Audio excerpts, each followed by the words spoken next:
سورہ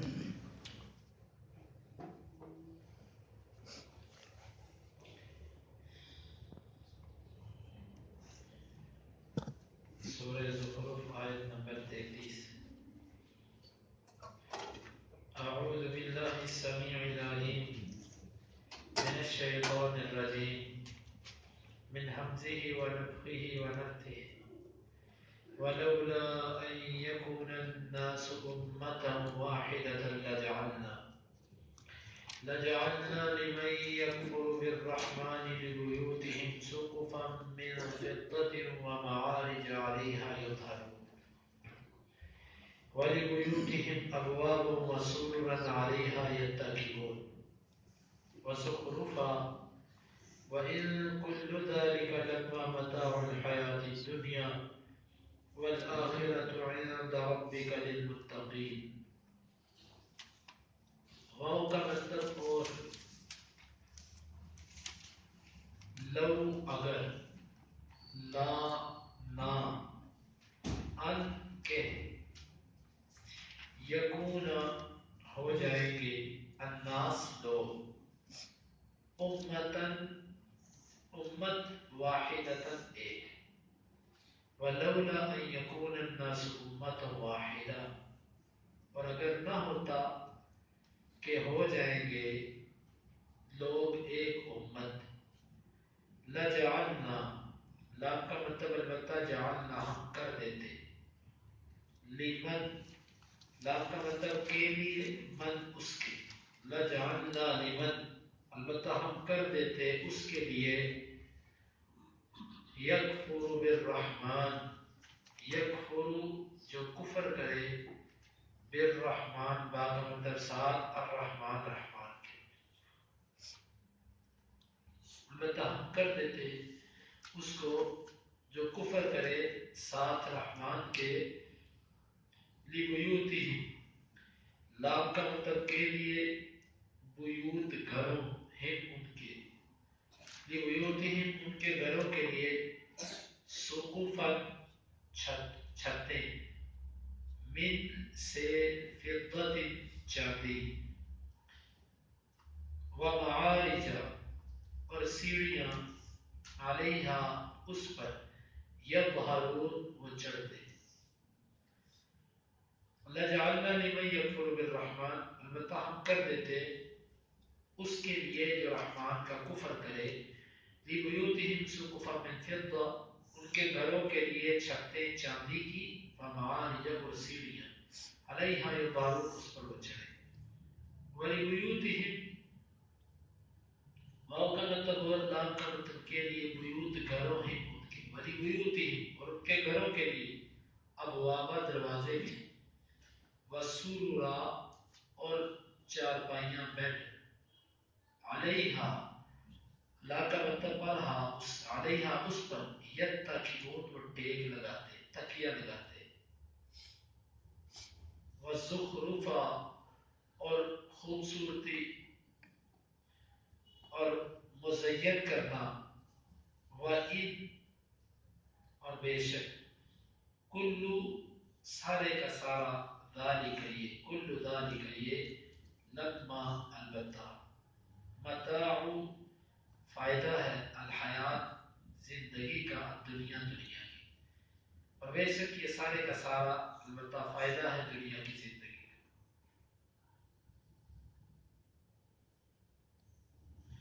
والآخرت اور آخرت عند پاس ربی رب کا تیرے لام کا مطلب کے لیے المتقین پرہیزگار والآخرت عند ربک للمتقین اور آخرت تیرے رب کے ہاں پرہیزگاروں کے لیے ولولا ان یکون الناس امة واحدة اور اگر یہ نہ ہوتا کہ لوگ ایک ہی امت ہو جائیں گے لجعلنا لمن یکفر بالرحمن البتہ ہم کر دیتے جو رحمان کے ساتھ کفر کرتا لِبُیُوتِهِمْ سُقُفًا مِّن فِضَّةٍ وَمَعَارِجَ عَلَيْهَا يَظْهَرُونَ ان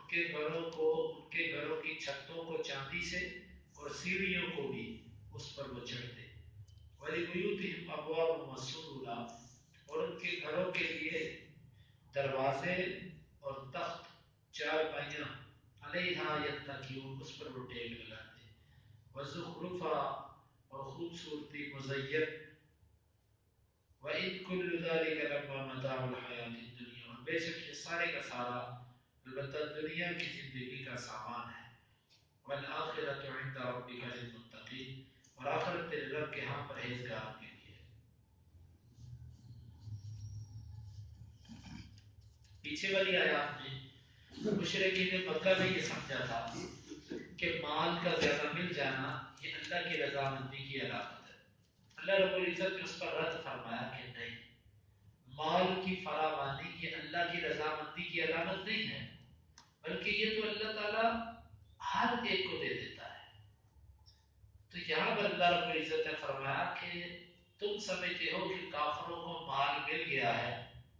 تو یہ اللہ کے قریبی بندے ہیں اسی لیے ان کو ملا ہے. بات یہ نہیں ہے، بلکہ ہم نے جو کافروں کو مال دیا ہے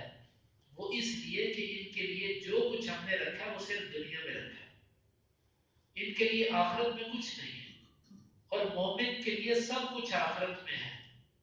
اللہ تعالیٰ فرماتے ہیں کہ ہم کافروں کو اتنا دیتے کہ ان کے گھروں کی چھتیں، ان کے گھروں کی سیڑھیاں اور ان کے دروازے اور ان کے گھروں کے بیڈ اور چارپائیاں یہ چاندی اور اس طرح کی خوبصورت مزین چیزوں سے بن جاتے، سونے چاندی سے ان کے گھر بنا دیتے، اتنا دیتے ہم. تم کہتے ہو کہ مال کا زیادہ ملنا اللہ کی رضامندی کی علامت ہے؟ نہیں، ہم بڑا دیتے ان کافروں کو، لیکن ایک وجہ سے ہم نے نہیں دیا. وہ کیا؟ وہ وجہ یہ ہے کہ انسان ہے تو توڑ دے گا، بے صبرا. مسلمان یہ کیفیت دے کر برداشت اگر نہ ہوتا ان سے، یا کچھ لوگ مال دے کر پھسل جاتے. آج بھی آپ دیکھیں کہ کتنے ہمارے مسلمان بھائی ہیں جو صرف روپے پیسے کی خاطر اپنے اوپر یعنی کہ کفر کو اختیار کر رہے ہیں، چند روپوں کی خاطر کفر اختیار کر رہے ہیں. تو اگر یہ نہ ہوتا تو ہم ان کو اتنا دیتے کہ سونے چاندی سے یہ اپنے گھر بناتے، لیکن ہم نے ایسے نہیں کیا. کیوں؟ کہ کہیں سارے کے سارے لوگ ان پیسوں کو دیکھ کر اسی طرف مائل نہ ہو جائے. کیونکہ اللہ رب العزت کافر کو کیوں اتنا دیتا ہے؟ اس لیے کہ کافر کے لیے صرف اور صرف دنیا ہے. اللہ تعالیٰ اس کو بھر کے دیتا ہے دنیا، اور دینے میں کی یہ بھی حکمت ہوتی ہے کہ تو جتنی سرکشی کر سکتا ہے تو اور کر دے. اس طرح کے بندے کو جس پر غصہ ہوتا ہے بندہ اس کو اور موقع دیتا ہے کہ یہ غلطی کرے اور پھر میں اس کو پکڑوں. تو یہ کافر کو اللہ تعالیٰ نے مال بھی اسی لیے زیادہ دیا کہ یہ اور اس کے ساتھ اللہ کی نافرمانیاں کرے، پھر اللہ تعالیٰ ان کو پکڑے اور پکڑے ایسا مضبوط کہ کبھی اس سے چھوٹ نہ سکے.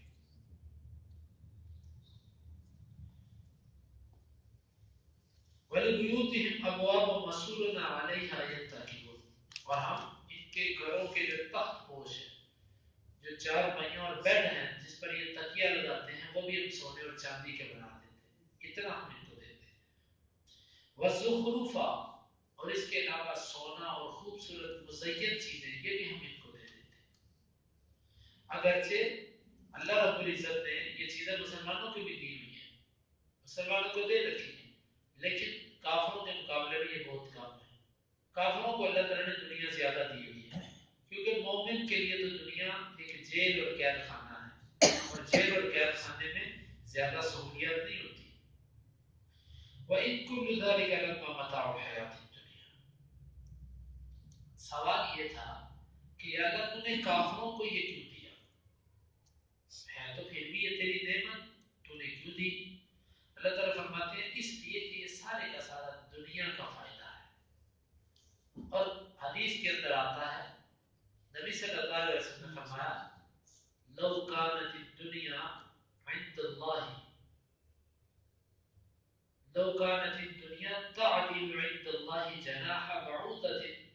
لما سقى الكافر شربة ماء أو كما قال. اگر اس دنیا کی حقیقت اللہ کے ہاں ایک مچھر کے پر کے برابر بھی ہوتی نا تو اللہ تعالیٰ کافر کو دنیا میں ایک بوند قطرہ پانی نہ پلاتے.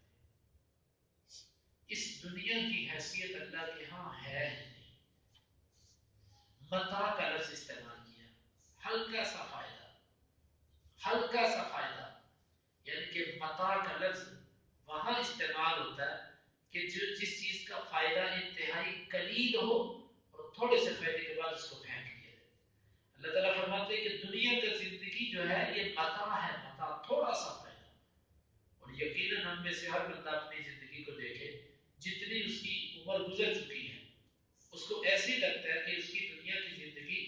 بس کل وہ بچہ تھا اور آج وہ اس عمر کو پہنچ گیا۔ یہ تھوڑا سا فائدہ ہے۔ والآخرۃ عند ربک للمتقین، ہاں آخرت جو ہے یہ تیرے رب کے ہاں پرہیزگاروں کے لیے ہے۔ آخرت میں اللہ تعالیٰ نے مومنوں کے لیے رکھا ہے، کافروں کے لیے آخرت میں کچھ نہیں، اسی لیے اللہ تعالیٰ سب کچھ ان کو یہی کر دیتا۔ اور بعض دفعہ یہ بھی ہوتا ہے کہ مومن بہت سارے ایسے اعمال اور نیکیاں کرتا ہے لیکن اس کا صلہ اس کو دنیا میں نہیں ملتا، کیونکہ اللہ تعالیٰ اس کے لیے اس کو چھپا کے رکھتا ہے۔ جس طرح کہ ایک حدیث میں آتا ہے کہ قیامت کے دن اللہ رب العزت مومن آدمی کو اس کی نیکیوں کا ایک پہاڑ دیکھے گا تو کہتے ہیں یا اللہ یہ نیکیاں کہاں سے ہیں؟ اللہ تعالیٰ فرمائیں گے یہ دنیا میں تیری وہ دعائیں ہیں جو میں نے قبول نہیں کی تھی۔ پھر وہاں پر وہ کہے گا کہ میرے مالک کاش کہ تو دنیا میں میری باقی دعائیں بھی قبول نہ کرتا، دنیا تو ویسے بھی بیت گئی، گزر گئی، یہ تو عارضی تھی، گزر گئی، یا اللہ اصل زندگی تو یہ ہے کہ جس میں موت ہی نہیں ہے، جس میں مرنا ہی نہیں، تو کاش کہ تم نے دنیا کی میری دعائیں قبول نہ کی ہوتی تو آج میری نیکیاں اور زائد ہو جاتی، میرے لیے اور اجر بن جاتا۔ تو ان تین آیات میں اللہ تعالیٰ نے کافروں کو مال دینے کا ذکر فرمایا اور